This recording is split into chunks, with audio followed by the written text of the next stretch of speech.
A teraz si pozrieme, ako vyzerá taká reportáž so všetkým, čo k tomu patrí. Takže poprosím veľký potlesk pre skvelú trojku Roman Adámik, Lukáš Tomášik a Lucia Jelenčíková.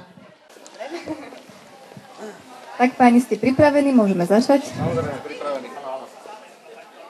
Myslíte si, že... V poriadku, nič sa nestalo. Myslíte si, že otvorenie tejto budovy bude prínosom pre hluchonemých? Určite áno. O otvorenie tejto budovy sme sa snažili už veľa rokov. Centrum je špecificky navrhnuté pre hluchonemých ľudí zo širokého okolia a myslím, že po jeho otvorení spozorujeme obrovskú zmenu vo vytvorení komunity ľudí so spoločnými problémami. Takže áno, určite spozorujeme masívnu zmenu.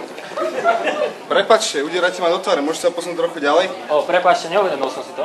Netrápte sa tým, to určite vystrihneme. Ideme ďalej. Vinite mestskú radu za to, že im trvalo tak dlho schváliť tento projekt? No, dnes vlastne tak trochu oslavujeme. Je šokujúce, že pravicové a ľavicové politické strany nám sľubovali financie už dlho. Nakoniec nám ich poslali, ale trvalo to príliš dlho. Prepáčte, robíte to na schvál? Čo? Udierate ma do tváre. Páni, pokračujeme. Prispeli sponzori veľkou čiastkou na výstavbu tohto centra? Áno, prispeli, ale je dôležité povedať, že naši nemeckí sponzori prispeli iba 50%. Ďalších 50% sme dostali od rôznych združení a charit a za týchto 50% by som im chcel poďakovať.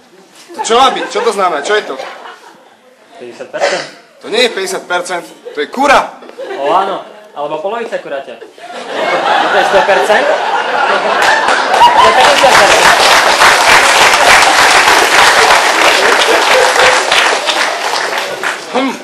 Mako je potom 25%. Počúvajte ma. Toľko hodín, prosím vás, páni, je mi to veľmi ľúto, ale musíme pokračovať. Povedzte nám, aké zariadenia pre verejnosť bude toto centrum mať? No, bude sa tu nachádzať rozšírená knižnica s fikciou pre mladých, ale aj s odbornou literatúrou pre pomoc miestnym študentom. Ďalej sa tu budú nachádzať počítačové zariadenia s plným internetovým pripojením, ktoré budú využívať dospelí a deti. Vlastne chceli by sme, aby ich využívali najmä deti. Hore na druhom poschodí, prepáčte, ukazujete 3. Chodé súteréne, sme o 3 poschodia vyššie. O 3 poschodia vyššie. Som o výťahu. Sa bude nachádzať kaviareň a spoločenský salónik, kde budú môcť ľudia sledovať televíziu a rozprávať sa o novinkách z celého sveta. Prepáčte, môžete to brať trochu vážne? Moment. Posledná otázka. Môžeme pokračovať? Samozrejme, pripravené. Bude v tomto centre aj nejaké stravovacie zariadenie?